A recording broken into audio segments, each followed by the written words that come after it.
The 12 Dancing Princesses. There was a king who had 12 beautiful daughters. They slept in 12 beds all in one room, and when they went to bed, the doors were shut and locked up. However, every morning their shoes were found to be quite worn, as if they had been danced in all night. Nobody could find out how it happened, or where the princesses had been. So the king made it known to all the land that, if any person could discover the secret and find out where it was that the princesses danced in the night, he would have the one he liked best to take as his wife and would be king after his death. But whoever tried and did not succeed, after 3 days and nights, they would be put to death. A king's son soon came. He was well entertained, and in the evening was taken to the chamber next to the one where the princesses lay in their 12 beds. There he was to sit and watch where they went dancing. And, in order that nothing could happen without him hearing it, the door of his chamber was left open. But the king's son soon fell asleep, and when he awoke in the morning he found that the princesses had all been dancing, for the soles of their shoes were full of holes. The same thing happened the second and third night, and so the king ordered his head to be cut off. After him came several others, but they all had the same luck, and all lost their lives in the same way. Now it happened that an old soldier, who had been wounded in battle and could fight no longer, passed through the country where this king reigned, and as he was traveling through a wood, he met an old woman, who asked him where he was going. "I hardly know where I am going, or what I had better do," said the soldier. "But I think I would like to find out where it is that the princesses dance, and then in time I might be a king." "Well," said the old woman, "that is not a very hard task. Only take care not to drink any of the wine which one of the princesses will bring to you in the evening, and as soon as she leaves you pretend to be fast asleep." Then she gave him a cloak, and said, "As soon as you put that on you will become invisible, and you will then be able to follow the princesses wherever they go." When the soldier heard all this good advice, he was determined to try his luck. So he went to the king, and said he was willing to undertake the task. He was as well received as the others had been, and the king ordered fine royal robes to be given him, and when the evening came he was led to the outer chamber. Just as he was going to lie down, the eldest of the princesses brought him a cup of wine, but the soldier threw it all away secretly, taking care not to drink a drop. Then he laid himself down on his bed, and in a little while began to snore very loudly as if he was fast asleep. When the 12 princesses heard this they laughed heartily, and the eldest said, "This fellow too might have done a wiser thing than lose his life in this way." Then they rose and opened their drawers and boxes, took out all their fine clothes, dressed in the mirror, and skipped about as if they were eager to begin dancing. But the youngest said, "I don't know why it is, but while you are so happy I feel very uneasy. I am sure some mischance will befall us." "You simpleton," said the eldest. "You are always afraid.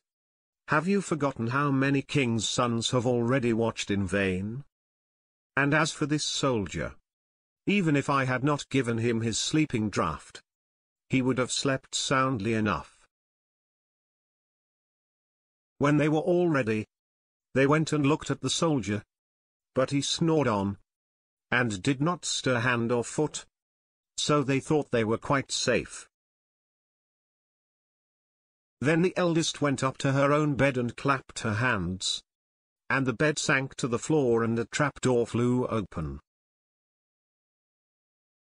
The soldier saw them going down through the trapdoor one after another, the eldest leading the way, and thinking he had no time to lose, he jumped up, put on the cloak which the old woman had given him, and followed them. However, In the middle of the stairs he trod on the gown of the youngest princess, and she cried out to her sisters, "All is not right, someone took hold of my gown."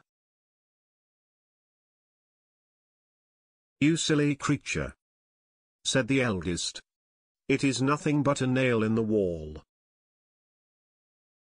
Down they all went, and at the bottom, they found themselves in a most delightful grove of trees, and the leaves were all of silver, and glittered and sparkled beautifully. The soldier wished to take away some token of the place, so he broke off a little branch, and there came a loud noise from the tree. Then the youngest daughter said again, "I am sure all is not right. Did not you hear that noise? That never happened before." But the eldest said, "It is only our princes, who are shouting for joy at our approach." They came to another grove of trees, where all the leaves were of gold, and afterward to a third, where the leaves were all glittering diamonds. And the soldier broke a branch from each, and every time there was a loud noise, which made the youngest sister tremble with fear. But the eldest still said it was only the princes, who were crying for joy. They went on till they came to a great lake, and at the side of the lake there lay 12 little boats with 12 handsome princes in them, who seemed to be waiting there for the princesses. One of the princesses went into each boat, and the soldier stepped into the same boat as the youngest.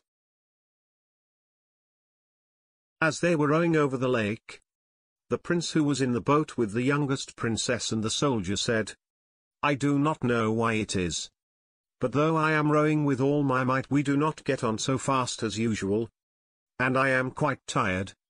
The boat seems very heavy today." "It is only the heat of the weather," said the princess. "I am very warm, too." On the other side of the lake stood a fine, illuminated castle from which came the merry music of horns and trumpets. There they all landed and went into the castle, and each prince danced with his princess, and the soldier, who was still invisible, danced with them too. When any of the princesses had a cup of wine set by her, he drank it all up, so that when she put the cup to her mouth it was empty. At this, too, the youngest sister was terribly frightened, but the eldest always silenced her. They danced on till 3 o'clock in the morning, and then all their shoes were worn out, so that they were obliged to leave. The princes rowed them back again over the lake, but this time the soldier placed himself in the boat with the eldest princess, and on the opposite shore, they took leave of each other, the princesses promising to come again the next night. When they came to the stairs, the soldier ran on before the princesses, and laid himself down. And as the 12 tired sisters slowly came up, they heard him snoring in his bed and they said, "Now all is quite safe." Then they undressed themselves, put away their fine clothes, pulled off their shoes, and went to bed. In the morning the soldier said nothing about what had happened, but determined to see more of this strange adventure, and went again on the second and third nights. Everything happened just as before. The princesses danced till their shoes were worn to pieces, and then returned home. On the third night, the soldier carried away one of the golden cups as a token of where he had been. As soon as the time came when he was to declare the secret, he was taken before the king with the 3 branches and the golden cup, and the 12 princesses stood listening behind the door to hear what he would say. The king asked him, "Where do my 12 daughters dance at night?" The soldier answered, "With 12 princes in a castle underground." And then he told the king all that had happened and showed him the 3 branches, and the golden cup which he had brought with him. The king called for the princesses, and asked them whether what the soldier said was true, and when they saw that they were discovered, and that it was of no use to deny what had happened, they confessed it all. So the king asked the soldier which of the princesses he would choose for his wife. And he answered, I am not very young, so I will have the eldest. They were married that very day, and the soldier was chosen to be the king's heir. Happy ending.